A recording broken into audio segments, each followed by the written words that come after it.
Welcome to the Jerry Reynolds Show here at the outstanding studios at McCreary's Furniture Showcase. And obviously it's a great place to do a podcast from, but equally good to come and purchase furniture. Great designs, great furniture. Can't beat it. And can't tell you what else you can't beat. Two guests I have, obviously Morgan Reagan, Dave Deuce Mason, two of all-time favorite young talents on radio and TV, and so let's get right to it, guys. Let's do it, Jerry. I appreciate you having both of us now. Huh. Well, let's just start with your latest venture, the Kings G League. Obviously, Deuce play-by-play, Morgan does color. How's that going?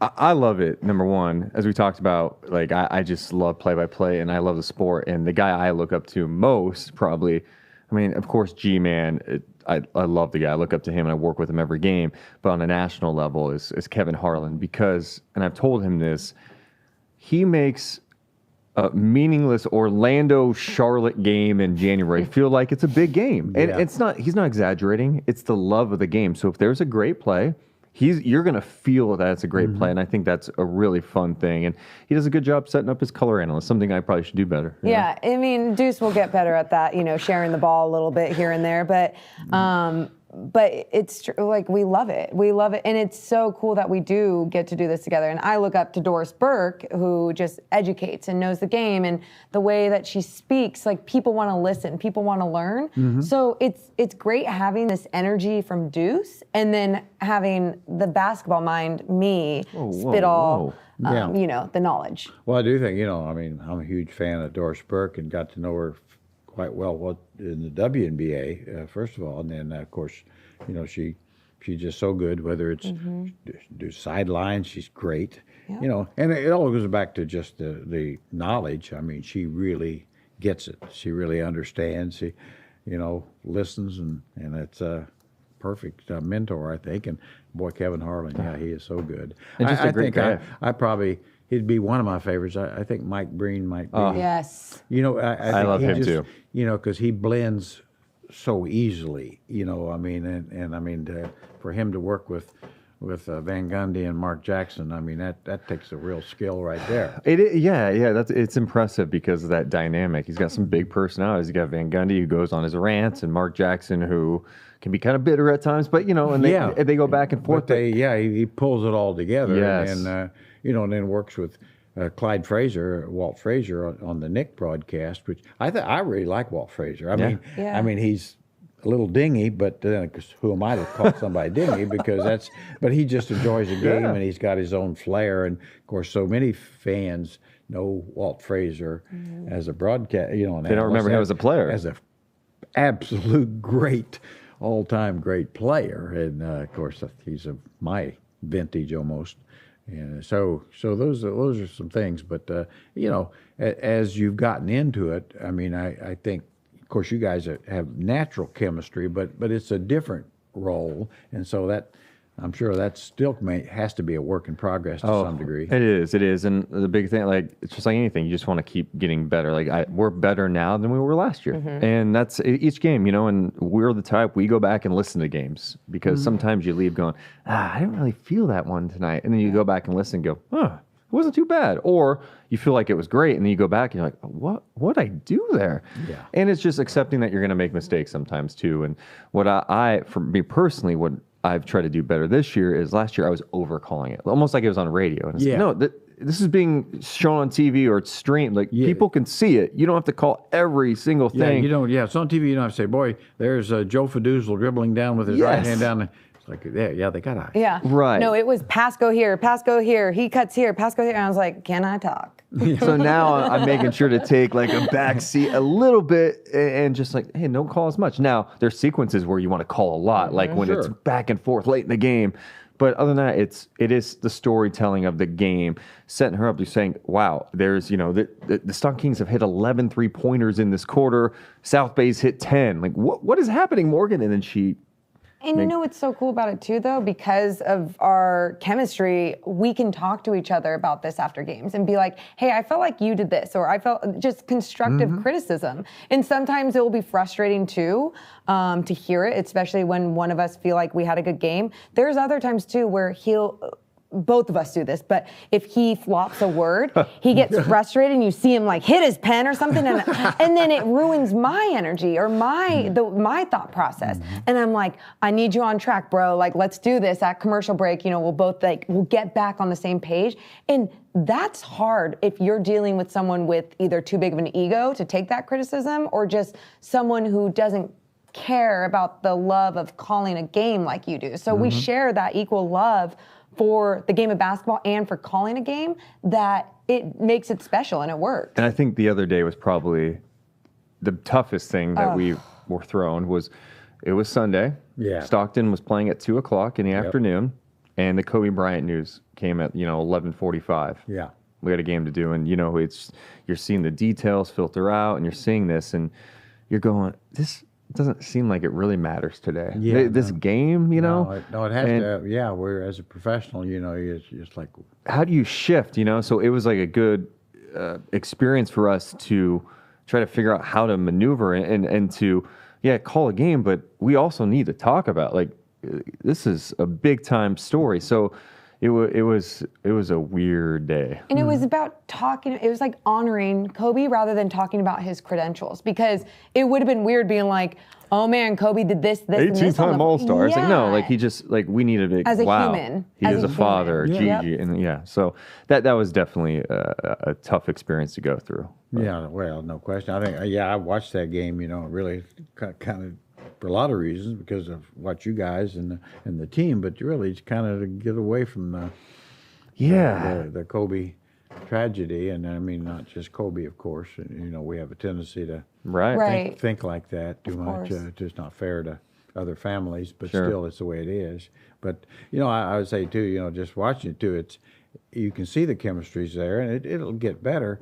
I mean, I think it's always tough, when as a color analyst, with things I've had a problem with is when you get in, you want to be sure you get out before something else happens. Yes. And that's the only time probably where Grant and I've stepped on each other a little bit. In other words, might be commenting about, well, how they played this pick and roll. Well, somebody stole the ball and they're going down.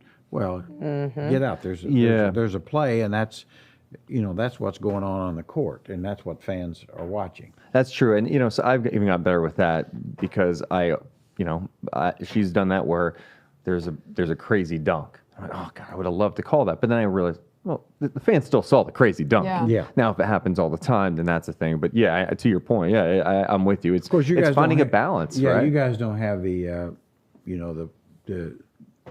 replays like we do. Sure. And that makes all the difference. Right. I tell you, that really makes the difference as a color analyst, because I always know that it's an exciting play. Well, I know I'm going to get to talk about it. Yeah. Just in another 15 seconds or so. And so that makes a tremendous amount of difference. You're right, because we don't know if we're getting that replay or not, because you talk about this being a developmental league, not only for the players, for the broadcast, the broadcast team, for the coaches, for the people on the scores table. Players, referees, everyone. Right. And it's great. Sometimes we don't get that replay. So, when are we going to call that? Well, something special I feel like that we're trying to do more this season. If I'm in the middle of analyzing something and there's a breakaway dunk or something, either I finish up my sentence or I'm calling that dunk. And I'm going to take that one play and try and make it a highlight.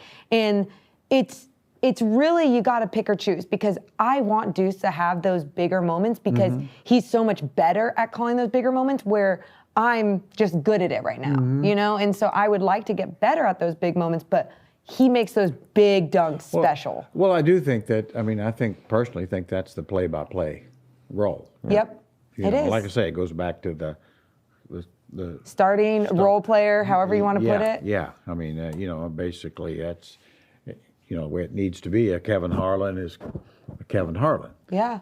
And and I think that is the key. Now, having said that, I mean, there's no reason you couldn't be a play-by-play. Yeah. as well 100%. at some point. And Yeah. I think you'd be foolish not to think along those lines. But people I know have talked to me sometimes over the years, like, well, would you like to do national stuff? I said, no, I have no interest in it. Yeah. I have no interest in doing just me. It's just like, no, if I'm a homer, and if I don't if I don't really like the team Right. that I'm doing, I'd just soon not do it. Right. And I don't want to do it. Yep. I don't want to learn about the Cleveland Cavaliers. You gotta love it. You gotta on Wednesday. Yep. And I mean, I respect people that do. I Sure. don't mean that. Yeah. But it's It's not your thing. not my thing. that's But fair. I do think for a young person like yourself, I mean, I think it makes perfect sense to look, to think along those lines. Don't pigeonhole yourself. And that's what other agents have said as well. And I say agents,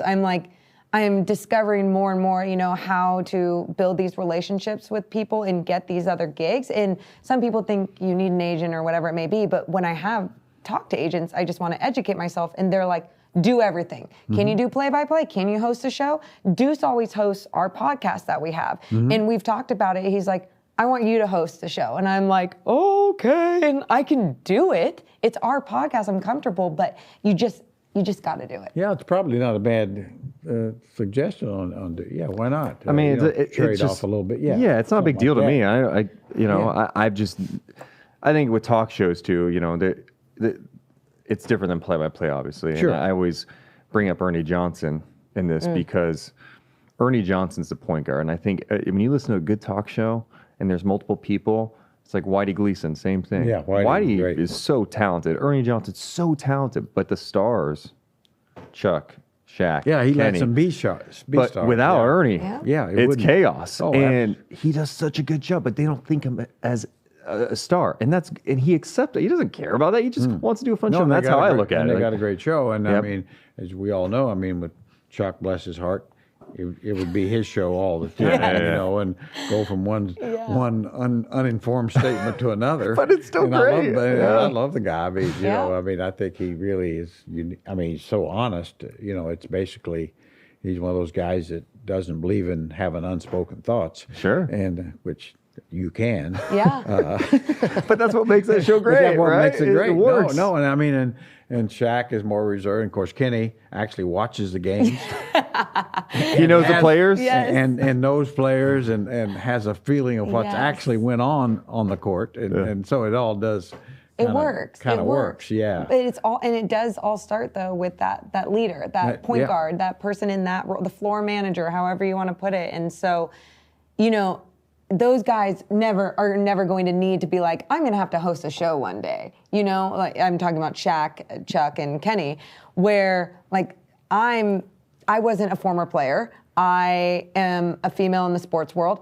I got to do it all. Like no matter, I got to be able to do it all if I want to, achieve my dreams. Yeah, there's no doubt. I mean, that's just the way it is. Yep. I mean, I always say, look, when you kind of look at those three guys, too, I mean, there's only one that could actually be, and they've all tried it, the one that could be a decent color analyst, and that's Kenny Smith. Yep, because he knows the game. And like I say, and he has this rare thing that he does that the others don't. He actually watches the game. So weird. That's one of my favorite segments on Inside the NBA is when they play who he play for. And they Yes. put up this random NBA player and like Chuck he never knows where the guy goes. No. I don't know where he plays, and it cracks me up. I don't want that. But they almost embrace it. They lean into the fact that, yeah. you know what, that's Chuck. It's And Chuck. and doesn't keep him from having strong opinions. Sure. I mean, just the fact he might be misinformed has, 100%. which is good. I mean, I think in that format, it doesn't probably fit anywhere else. No, Right. it's great I don't TV. think then those that try to copy it just doesn't work. And I think that's some things you can't do. But I was going to say I haven't really talked enough about your podcast that you do for the Kings, right? Or is it? So yeah, we did one for the Kings for a minute, and then we kind of shifted focus, and now our Deuce and Mo podcast is not affiliated with the Kings. It's kind of an independent thing. When we first got out of radio, we were doing it every day. We're just trying to grind, figure out what's next, and then once our roles kind of changed with the Kings, let's take a break from it. We brought it back last October. And just because scheduling and all that stuff, we do it once a week now, and it's fun because it keeps us, it keeps us getting those reps. When you're out of sports talk for a minute, like you maybe you're not paying as much attention to what's going on, so it keeps us sharp. And I just love doing it because everyone I think a lot of people associate us with the Kings, which is great. I have no problem with that, but I love talking other sports. I love talking football. That's my background originally, sports radio. Same with you, like. I love discussing that because there's so many things to talk about. It's not just the drama; it's just the actual game. Every day is a whole new world each time. I always said that's the thing that always amazed me with Grant is his knowledge of every sport. And what I mean, he could do as hockey. A play-by-play. He could do hockey today and NFL tomorrow and NBA the next day and probably college lacrosse. I mean, he could do that. He could legitimately do that. Yeah. That's what's always killed me. When I worked at KHGK and we were on noon to 3, he'd come in at 3 for a show. It just everyone's got a different approach. Grant, to your point, Grant's just ready to go. Grant will come. His show starts at 3. He shows up at 2:59. Puts his headphone on. And doesn't have anything in front of him. He goes. Yep. I'm different. I'm prepping. I'm coming with topics and angle. Like it works for him. He's done it for 25 plus years. He's obviously an institution in this market. It's just crazy how different minds work. I'm like, how does he do that? He comes in, boom. He's almost a savant that way. I mean, really. I mean, I've always said, he can sit and we can be doing a game and he's watching Giants football over here. Calling an NBA game. And doesn't miss a beat hardly. I can barely focus one thing at a time. Like, I'm give me one play at a time. Yeah, one thing at a time. But he can. And I mean, of course, I also know, for myself, when I first, a few years ago, I felt my background because the director of player, I knew all the players, all the coaches. I just show up and we do a game, and I think it went pretty well. Now I've got to prepare a little more. Yeah, that's true. And I talked to Jerry about this actually at one of the other games because, he's always up doing stuff with NBC Sports, doing more of the pre and post game stuff. And so when he was coming in for a game, I was like, "Oh man, you have your notes. How do you prep?" And he's like, "Well, I used to not have to prep because I was around it all the time, and now when I'm coming back into a game, all these new guys, I have to prep. And it is so interesting seeing how different people have different styles even throughout the years. And even for us with the podcast, we prep literally the same way that we were prepping for a radio show. And a radio show was 3 hours long. And here, our podcast, you're talking 45 minutes to an hour straight, no commercials or anything, obviously. I love that, by the way. And it is amazing. And it's amazing because you can keep the same energy and the same vibe just flowing into the next story. And the prep that's there on the paper allows you to do that as well, to still keep it in something structured so you're not just giving people this chaos conversation. Yeah, I think it really, like you say, with no breaks, you don't really lose your train of thought and kind of the game flow kind of goes. It allows you to dive into topics too. That's what I dig about the podcast platforms, because if this was on radio right now, you'd be looking at the clock. All right, coming up next, you'd move on and you'd have to talk about something else on the other side. Now, speaking of topics, I got a couple questions for you guys. Let's go. Topics. All right. I've got, a couple of rules that I have got to be changed in the NBA, in my opinion. Okay, let's go. Okay. Eliminate the corner three. You've been big on that.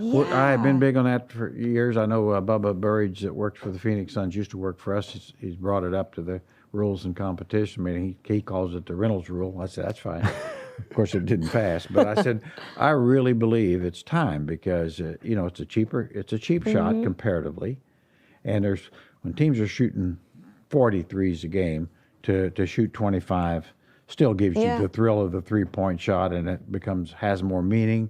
And then the other part of it is bring back a little low post play, bring back guys on the fast break going to the basket for layups, as opposed to floating to the wings for three-point shots. It's like people say, well, three-point shot's exciting. Well, it is, but you see, 30 of them a game, it loses a little something. How about just a really hard, fast drive right to the basket once in a while? That's pretty exciting. Yeah. I'm with you because right now, as much as I do get, and really the Warriors were the team with Steph and Clay that really started shooting these crazy threes, I know the Rockets implemented that too, Yeah. but I'm talking about, and the Warriors, that 2015, 26, that was unbelievable to watch, and they were doing it the right way. They were moving the ball around. They were getting, but then you get Houston, which again, they win games, they don't want a championship because it's boring. I'm sorry, it's bad for basketball, and there's too many other teams doing it right now. And I think we're to a point now where people go, yeah, we got to shoot X amount of threes. No, like, the 3-point shot should be a part of it, but let's not ignore the post-up game. Let's move it around. I think really good threes. How about that? And I'm really interested to see if this bubble is going to burst at some point, because I think we're at the extreme right now where you see a shot chart for the last 5 years. Everything's at the rim or outside three.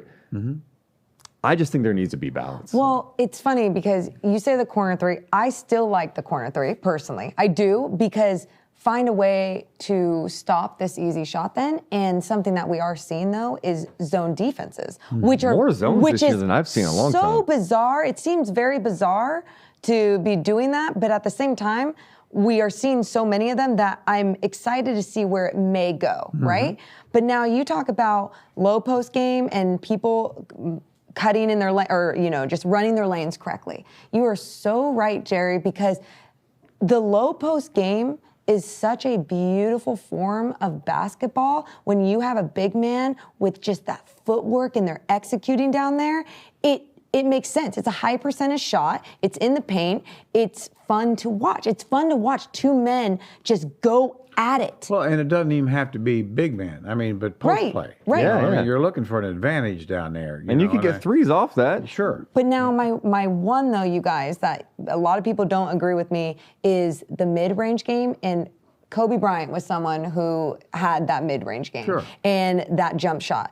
And I love that. I do believe it's a lost art form in the NBA, and I would love to see more of it. Some guys just coming off hard off of a screen and going up for a jump shot instead of, you see so many guys do that, and then they hesitate at this free throw line when they have a wide open look. Yeah, they think they need a three. But here's the thing on that too. It's like, I simplify it this way. All I want is guys to be productive. Okay, if you can. You're going to take your 20 shots if you're a good shooter. Yeah. Okay, then get me 30 points. Now, if you can do that by drawing fouls, getting in the paint, the mid-range shot that's, basically a 60%, 70% shot, or an open three, okay, however you do it, I don't care. I mean, Michael Jordan averaged about a 0.5 per every time he shot. Kobe Bryant about a 0.5. Now, they shot a lot of mid-range shots. Yeah. And they also got to the line some. And, Luka Doncic is a great example today. He's averaged about a 1.5, and he's not really a great shooter. Yeah. But he draws fouls. He gets to the basket. He also has the little pull-up flips, all that sort of thing. And so to me, that's the key. And then these analyst guys that, anybody tries to tell me it's threes or layups, well, you're idiots. I don't care. You're idiots. I think it's hurting the game. And go back to your great point about the Warriors. Hey, they shot mid-range shots. They had cutters. Yes. They had the complete offense. Now, sure, it was basically based on an outside-in game because they were so good from the outside that it created, and they kept the basket open. But it was an outside, But they certainly, Klay Thompson, how many layups you see him get coming off screens for an 18-foot shot, anyway. No, I'm with you. And I think it honestly has hurt the game. Ratings are down right now. And I think there's too much focus on individual numbers. And I get it. Like, these guys are putting up outrageous numbers. Well, everybody's a triple-double every night, It doesn't tell the whole story. One of my least favorite things is the triple-double stat. So a guy has 20, 12, and 8. That's not a triple-double, but I'll tell you what, that's a good game. That's an outstanding game. It's not a triple-double, and his team won. But we celebrate. I can't tell you how many times on social media, I know you're not on social media, or even on SportsCenter, they're doing a breakdown of James Harden. He had 45 tonight. They lost by 18. Well, he had 45 on 38 shots. Yeah, right. And I think we got to do a better job of.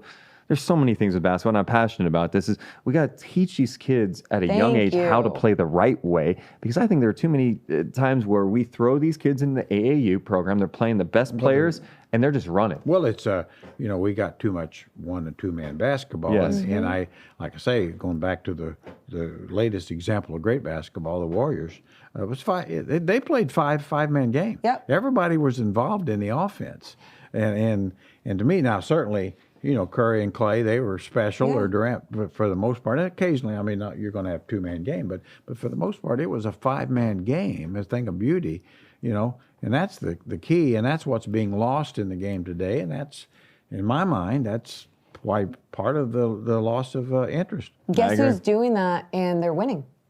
The Milwaukee Bucks. Sure. They're playing with 5 players on the offensive end. Why? They have Giannis, but Giannis goes, I'm only as good as the other guys on my team on the floor at that time. Like, this is a team sport. So I can only be, I can only be my best if they're at their best. And that's with ball movement. That's utilizing every single player on the floor. Well, and Coach Budenholzer is great there. I mean, because his with Giannis, his thing is getting to the basket, creating numbers, or scoring. Of course, he's great scoring. And of course, just packs everybody in and opens up the three for everybody else. But they keep the lane open. I mean, their center is a perimeter center. So great coaching, great player, creates great offense type thing. Now here's my other rule. Okay, so we solved this one, even though you erroneously disagreed. But I'd like to see on the free throw line go to the college rule, to where the guys are moved back past the first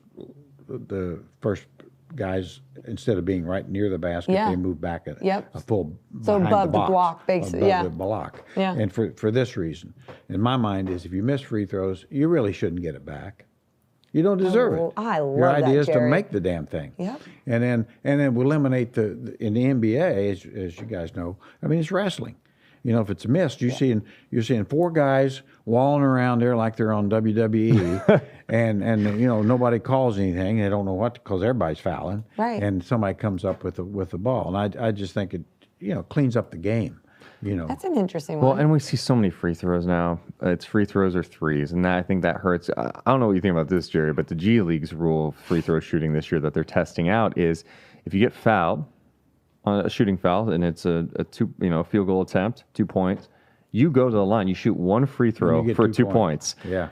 It's 3, 1 for 3. I can't do that. Yeah, it's seems interesting. very I don't know how I feel about it yet. That's how I feel. It's like, it's something where I go, I don't know if I like this. But at the same time, I'm like, I'm loving how much quick it is. Yes, the and game free is throws have going. more of an importance, because on the surface you go, man, that guy he got fouled on a 3, now he's shooting 1 free throw for 3 points. Well, if you miss that, that's a big deal. And the other thing, it speeds up the game a little bit. We don't have to spend time at the free throw line, especially with all these free throw attempts. I don't know. I don't know how I feel. I got to wait for the entire season to go through and I'd see. like to It's check back different. with you. At the end there, I'm just probably too much of an old curmudgeon. Get off my lawn. Don't want to now. But I do like anything to speed the game up. I would really like have a rule that within 30 seconds of a replay, you make if you can't change, if you don't see something different, it's call stands. That's You have it. people looking at it in Jersey, New York, wherever. And why aren't they making the call then? Why aren't they looking at it as the officials are coming to look at the replay themselves? So they already have what they think is in mind. Then they let the other officials have their replay and they go, hey guys, we've been looking at it already for 15 seconds before you. This is what it is. Yeah, whatever it takes is like, okay, once it's 30 seconds. Yeah. It should be obvious. If you guys are all in the bathroom, I don't care in Secaucus. Yeah. Right. But if at 30 seconds, there's no decision from Secaucus, New Jersey, the call stands. Yeah, and if you have to zoom in that much to figure it out, we're taking too much time here. Sure. Okay, it's the refs don't have that vision, so maybe they're going to miss some calls. Sure they are. I'll say this. I think the refs overall do a great job, I do too. especially with how fast the game moves When now. you see some of the calls that they're replaying, and my God, you can't tell. Yeah. An offensive goaltending or balls out of bounds, what finger last touched it. It's like, okay, let's, Yeah. Obviously you could look at that for 2 hours, and you still wouldn't be totally 1,000% sure. It's true. So why do it? Okay, 30. That's it. 30 seconds. I like it. Okay, I'm for that. All right. I need a time limit on that. And I'll tell you something else. Okay. Oh, I like. I got a bunch of them. Jerry's going to But change the game. I mean, I'd like to see less timeouts. Now, I know part of the reason they do it is for advertisers. But in my mind, make up for it some other way. You know, soccer, they really don't have those breaks, and they run little script. You know, whatever you can put your commercials, and actually your commercials would be watched a lot better during live action if they're even scrolled along the bottom than having a play stop, because people go to the bathroom or get something to eat, or if they've TiVo'd the game, whatever, they'll go right through it. So that's a great point. And the other part, reason I say this as an old coach, to have a timeout called, and basically 3/4 of it is a committee meeting of 7 or 8 coaches. Of course. And then you got the players sitting over there scratching their ears or whatever and arguing with one another. And then, so time, come on. Yeah. No. Yeah. If it's not any more important than that, then why have them? And so have fewer of them. Yeah. And here's the other part of it. If everybody has fewer, it's the same. It's fair. I agree. I like your whole, just how you said it, the whole having the box of the game while there's a commercial going on, because it allows you to still stay there. Because even if you're watching the little box of the game still going, you're hearing the advertisement. So even if you miss a big dunk, guess what, guys? You're going to see a replay of it. They're going to show a replay of it 2 or 3 times. You most likely are on social media, and that's all they show are highlights. If you're on, going through your Instagram, you're going to see that one play that you might have missed during that commercial break. One G League rule that I love, and maybe it's not that big a deal to you, they do 2-minute overtime sessions. Oh, yes. Mm-hmm. 5 minutes is too long. I love the 2-minute overtime. Right away, it's like there's 2 minutes left. grind. This means we gotta go. I have no problem with that, or even 3 minutes if they want to. Sure. Yeah.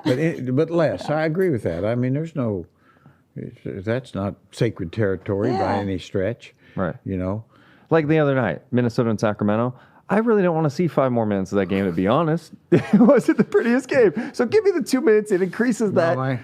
My emotions had already been destroyed. By that. So but I think it, like I say, speed the game up. Look at it from a fans' perspective. I mean, make it better for them. Yes. That's my stance on it. I mean, so if you certainly that would speed the game up, and I think you'd get your advertisements in, and coaches certainly have a chance to coach their teams, and the fact that if you have a few less timeouts, prepare your teams better. Right. They're supposed to be able to function like professional basketball players. You don't have to be told, each and everything every time. Yeah, they can hold themselves accountable. Yeah. And I think you guys brought up the Bucks. That goes back to what I'm saying, where they highlight individuals so much. The Milwaukee Bucks have this amazing record. I don't think anyone talks about them, and that's a great team. The other night I think Giannis was out. Chris Middleton had 51 points. Yeah. No, I watched that game. I mean, and no one's next day. No one's. Yeah, they don't care about Eric Chris Bledsoe Middleton. had 34, I think. But there again, here's the other thing I think is remarkable about the Bucks, and I watch them a lot. They're on a pace to win 70-plus games. Right. And I want to tell you something. They only have one player that you would, in my mind, that you might say is even near a Hall of Fame player, and that's certainly Giannis. Yeah. Middleton's a solid. He's like an all-star level player. He's an all-star level player. But I mean, now you compare that 70-win team to others that have been in that caliber, it just doesn't equate. So I mean, I think Coach Budenholzer and Giannis. I mean, I think it's on them maybe, and also maybe a little bit that the league is diluted a little bit, not on talent, but the load management, that kind of stuff where you're catching teams, not as good as they should be, that sort of thing. But so anyway, I think that has really struck me with that particular team. It's like you watch them, and you think, why are they this good? In other words, not like Chicago Bulls with Jordan and Pippen and Rodman, Harper and all those guys. I mean, all stars, a whole bunch of them. Even teams during the postseason last season, they would build this wall against Giannis, so then he couldn't just go full force to the basket. He has practiced and watched so much film on how to break this wall, and has been coached, and obviously the coaching ability too, to teach him how to attack this wall. And even if that's penetrating and passing and then you get it back, like whatever it may be, that is just, it's so fun watching just players that are so smart and actually care and love the game that they find a way to get better from last year, even though what he was doing last year was phenomenal. Well, that's one of the things I will say about every great player. They understand that you got to get better. Yep. You know, I mean, I think the Mamba mentality, but I mean, Jordan before, Sure. Magic and Absolutely. Bird, they always added something to their games. I mean, I always say I'm old enough to remember that Magic couldn't really shoot when he came to the league. Yeah. And he became a Wow. good shooter. Yeah. A terrific shooter. I mean, Bird was the guy that developed a step-back jump shot. People forget that. They didn't. Yeah. Nobody did that before. Yeah. And I know obviously you have a close relationship with Larry, based on growing up in the same hometown. I'm just amazed some of the stories you hear about him, just the trash talking. Like he would tell opponents, I mean, you correct me if I'm wrong, he would tell opponents what he was going to do and then do it. Did he really play a game left-handed too at one point? Yeah, or I something? think he's, went to decide he's going to just play left-hand against Portland and had 37, Just decided. 37 or something. No big. Yeah. Of course, he was, as Mike McGee once, as coach, and he was on our team, and Bird had made a couple of great left-handed shots, and he said, boy, Larry Bird, he's amphibious. I said, yeah, he's also ambidextrous, but... I think Chris Webber said that at a TNT game once. Amphibious. Yeah. Oh. That's so funny. But, well, I mean, I think that, Larry, I mean, I always remember him trash talking me as when I was coaching. He'd always remember one of the last games I coached with the Kings. We were playing the Celtics, and we were ahead of them going into the fourth quarter. And really, Larry hadn't had a particularly strong game. I mean, he was going to put up numbers, but not like you think. And then I told my assistant, I had one assistant, and he said, he's going to come by here and say something. Don't let him get anywhere near the huddle. Of course, he just waited till the huddle kind of broke, and Larry just looked at me. He said, "You little bleepity bleep, I'm going to kick your blankety blank, don't you?" goodness. And I, yeah, You probably will. and did, 20-something in the fourth, and they beat us in a close game. But there was that one game, I mean, obviously you're a part of it, where didn't he miss 2 free throws late in the game at Arco? The very first Arco? game, the very first year, and I was assistant coach my first year, and we beat the Celtics. He missed 2 free throws. Wow. And we had a little bet before, and then loser buys beer. And so so I said that was the first and only time that he's ever had to buy beer for me. But then I always remember that too. It's interesting because, a few beers, and he was just saying, well, we play Portland tomorrow, and I'm going to bust their, what. And I know he got 47, on the back. So that's, but that's, great ones are great ones. Yeah. What can you say? That's really the deal, and I always say that's kind of one of the things I don't like about the change in the game, to some degree, is that mentality of the Magics and Birds and Kareems and Jordans, and certainly, they wanted to play every minute of every game. Yes. I mean, now they, and I you've think seen that, fewer and I and fewer think that guys is, do that. and I just, and just talking to various players over the years, and they always say, it's like, hey, sure, guys can play 40 minutes a night. Why not? It's like running a mile. If you train somebody to run a mile, they can run a mile. If you want to train them for a half mile, they run a half mile. Well, and I think there's a lot of truth in that. It's like, today's players basically are trained to play 30 minutes. Mm-hmm.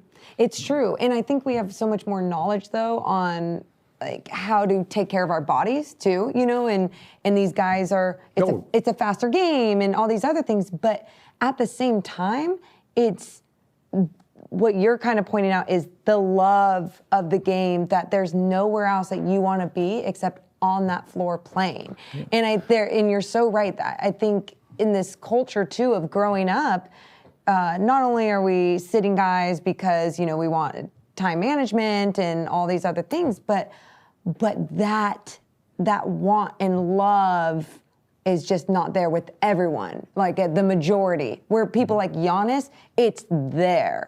His want is there to be on that I always floor. call it competitive greatness. That's all. I mean, that's what it really is. I mean, wanting, enjoying, competing. You really, you know, and not everybody has that. That's for sure. Yeah, I mean, a lot of guys want to play, and they want to be good. Yeah. But they don't need to compete. Don't need it. And I think that starts separating people. And the true great ones, in my opinion, too, like you have to understand, if you're going to play 30 minutes a night, well, if you're going to make playoffs, there are going to be some games we need you to play 40 minutes a night. Are you going to be ready, or are you going to wear down? You know, that's what always amazes me sometimes when I see these guys and they're playing limited minutes, and come playoffs, it's like, well, yeah, but you've rested a lot, but are you prepared to play longer minutes? Yeah, in the playoffs, of course, most teams do get their rotation shorter. Sure. And the better players play more, and for clear reasons. I mean, you want your best players on the floor as much as you can, and they don't play back to back. Yes. So there's no that's true. There's no excuses Right. there. I mean, so you should be able to play more minutes, and of course that's my other pet peeve, and I'm getting them all off my I chest. like these. I like this, Jerry. Pet peeves. This term, the limited minutes, or you guys coming off injuries, he can play 20 minutes a game. How'd you decide that? Yeah. Does 22 minutes mean his legs fall off? Well, it's like that with Zion, right? He had that minute limit, and all of a sudden he's hitting 3 after 3 after 3, and Alvin's like, I got to take him out. I have to. Unfortunately, I don't want to, because guess what? And he's fine. Yeah, he's fine. He's a little tired. And you probably, they win the game if you don't take him out. And I mean, I guess if I knew for sure, in other words, here's my problem with it. If I knew for sure that's actually based on something other than somebody's opinion, and I don't believe that it is. There is no doctor in America can tell me that, we know for sure that's the maximum. Right.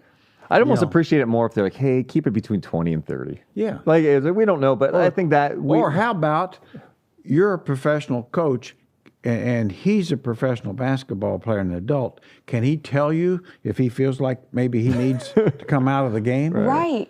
No, it's so true, because I remember even like as a kid, if you got a doctor's note about something, you're going to utilize that to the fullest. My doctor said I can't do PE. So here's my doctor's. I can't do PE for a week. Even though, let's say after 3 days, you can run a lap or whatever the heck you're doing in PE. But that, I think, is kind of setting the tone for players to be like, I'm told I can't do this, so I can't. No, and I think there's so much pressure on teams to err on the side of caution. And I get that. I do. I mean, I understand that. But I just want somebody, if they can't tell me for sure how this is arrived at, and I know damn well they can't. They just can't. There's no studies. Then okay, then make it, like Deuce was saying, we think kind of watch it 20 to 25. We don't want him extending himself and risking too much. And you guys use good judgment, that sort of thing. And those people go to school for a very long time and know a lot more than I do when it comes to anatomy and the body and so much more. So, I give them all this credit, but you're exactly right. Why is it you're saying if they play any more than 20 minutes, they could die? That's where we're going. Apart. Yes. Yeah, it's like, if that's the case, boy, I don't want to risk getting to 20. I'm going to get him out there at 1950 because I don't want it the end is in sight, that sort of thing. So, those, it's kind of like the load management things and all that. Well, on the flip side, James Hart, I guess I pick on him a lot, I feel like. You do. He's a great scorer. I times. understand it. But, how many times, on the flip side, he's playing. They're up like 20 in a game. He's still in the game with like 2 minutes to go. And then to come playoff time, what happens? He's tired. He breaks down. When you have the game in control, stop worrying about your numbers. No, stop chasing your 40-point games and go sit on the bench. Let these other guys get the opportunity to play a few minutes in the NBA and be ready for the playoffs. I do think, and I think you're right. I mean, I think that's part of it. I also think part of it is that when you get in playoffs, teams are better prepared to play him.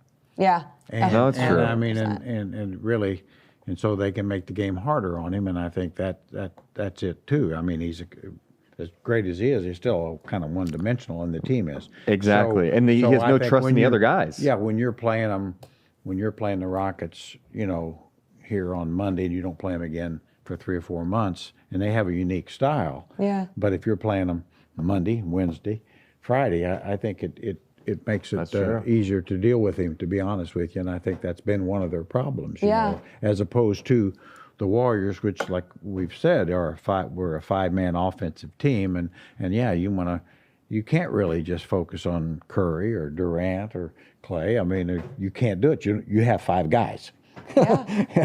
that's what you got. Yep. So you're going to pick your poison, and so that sort of thing. So anyway, that was just some of my I like it, Jerry. my pet peeves about the whole thing. I mean, I just think that I love the league, and I think that they could get back to doing a better job personally, and I think the load management thing, I really think the Players Association needs to get involved in that, because I think it's hurting their members. I agree. I think there are individual cases that probably it's fair and justified, but just on a random basis, and we saw it last year with the Kings, guys, load management, they played, or even, I always remember John Morant this year, the great rookie of Memphis, after 9 games, load management. What? Yeah. He's 20 years old. He can play. Let's go. Let's run. Let's have some fun. I mean, it's the old Michael Jordan thing. It's like, like he said many times, it's like, hey, I want to play every game because people pay a lot of money, and some kid maybe hadn't seen me play live. And you talk that's about, it's really admirable in my mind. the whole being load management. You're like, oh yeah, some players might actually have it be organic and genuine. Again, I'll go back to the team that's doing it all, and it's the Milwaukee Bucks. And Giannis, he's being efficient in his minutes. I forget what his minutes per night on average. Like 31 minutes, Exactly. and he's putting up those numbers. And he's putting up these huge numbers. So in that time that he's on the floor, he's completely efficient. He's leaving it all on the floor. Yeah. And doing it on both ends of the floor. And they're still saying that it's not going to hurt their win-loss record. Exactly. So now if you keep finding players, not even, let's say, obviously not MVP caliber, not all of them, but even someone like James Harden, instead of playing the entire game and needing to put up those numbers, how about just be efficient in a short amount of time, so then your team can allow you to come out. But they don't have that system. Well, in his case, I mean, if they just got into a little more ball movement where he didn't have to work so hard for his shots, it might actually work the same way. I don't know. I mean, of course, I always go back. The year that Wilt Chamberlain had when I was a young man, where he played every game and played every minute of every game, including overtime. So he averaged more than 48 minutes a game. and it's like, okay. Now, I don't say everybody can do that, but clearly if one person can do it, it's, I think, a little bit matter of a training to some degree. I really do. I think, like I said earlier, you train a guy to run a mile, he can run a mile. If you train him to run a half mile, he run a half mile. And load management, by the way, if you're a bad team, I don't want to hear about load management. What are you getting ready for? Your summer hanging out? Because you're not making the playoffs. I don't want to hear that. No. Kawhi last year was an interesting case. I feel like it's still kind of weird, but you know what? They won a championship out of it. Yeah, and I mean, I think he may be that exception. Right. I don't want to comment on that, because I honestly do. I think it's probably a little unique, but that doesn't apply to No, it doesn't. everybody that puts on a jersey, And I mean, if you're winning 30 games a year, I don't need you missing games due to load management in March. I think the other thing that bugs me is the media so often is always saying, well, this team's not winning any games, so guys got injured, so shut him down for the year. Now, wait a minute. He signed a contract to play if he's physically ready to play. We heard that with Zion. A lot of people say, well, Zion, just hold him out all year. Well, he wants to play. Yeah. The fans paid to see him play. Same thing at Duke. Yeah. When he got hurt, when he had that game, he should be done. He wants to play. Yeah. Well, or let's take it to the stupid final. Okay, let's not play anybody because they might get hurt. Exactly. Just give them a lot of money and sign them to contracts, and then have them never play. The That'd be a good mindset, plan. Yeah. Because they could get hurt. Yep. there's a chance they'll get hurt. It's like I as a college coach, I had a guy tore up his knee in layup drill. I Wow. mean, injuries happen. Yeah. Yep. Can't predict Chris them. Webber tore up his knee, with no contact. I mean, these Right. things happen. Right. No. And then, I mean, that's the point. I mean, it's like, well, there's no guarantee. Same way of like saying, well, the team's up 15, so don't risk playing them another 3 minutes or so. Well, ask Minnesota about that. Yeah. Well, yeah, and Really. the other thing too on that, I think it's a larger thing is, people are talking about some of these Achilles injuries that are happening in the NBA. It seems like it's happening more often, and load management, all this. I think it goes back to youth basketball. These kids are playing probably too much. I think Too many games in one Then weekend. they get there, and their bodies are not where they probably should be when they're 18. They're a little more banged up than they used to be in previous generations. I think I agree with that. I think that's when you really, some of the guys have had the long careers really didn't specialize in basketball or one sport until later. Yep. They were like what I call late developers, or just that they liked to play other sports. And Yeah. so, I think that's a concern. I always laugh at working for Bill Russell. You always say, I said, my day, he said, I never had a sprained ankle. Said I wore Converse Chuck Taylor low cut shoes. Said, these guys with these shoes now, they look like boots, and they turn their ankles all the time, Yeah. And I of course his, and I'm not saying he's right or anything, No. but he just said, well, he said part of it was, he said, I think by wearing those shoes, your ankles got stronger. They were more flexible, so that that you step on somebody's foot, you didn't automatically sprain your ankle. It just kind of goes and goes back. Turned it, yeah. Yep. That's Jerry what- would be playing in barefoot in the cornfield back in the day. Yep, I that's think. what Jerry In French did. Lick. Yeah, well, Jerry did a lot of stupid things back then too. So anyway, well, I think we covered all of my pet peeves. That was fun, and, Jerry. maybe some of yours, but and I like to say this is this is what I think. But anyway, it's just such a really enjoyable time getting to visit with you guys. Hopefully you fans will get a chance to watch the dynamic duo on TV doing Stockton Kings, and obviously some of their radio TV work. But going to be seeing them a lot of years, a lot of time. Jerry, I appreciate Yeah. that. Seriously, we can't thank you enough for being just such a good guy too. And Truly. yeah, I've learned a lot from you, and we appreciate I'll it. have you tell Mr. Reynolds that. I if you will. would. I Yeah. will tell her that. Seriously. But It's you're the best. amazing having you around, and just the knowledge that you give, but also the relationship and the friendship that you give too. It's so fun talking basketball with you, and because you are a basketball mind. There's two basketball minds here, and it's wonderful. At least 2.5. Okay, I'll we'll take give that him a half. I'll take it. Well, anyway, thank you so much, Thank you. and appreciate y'all watching.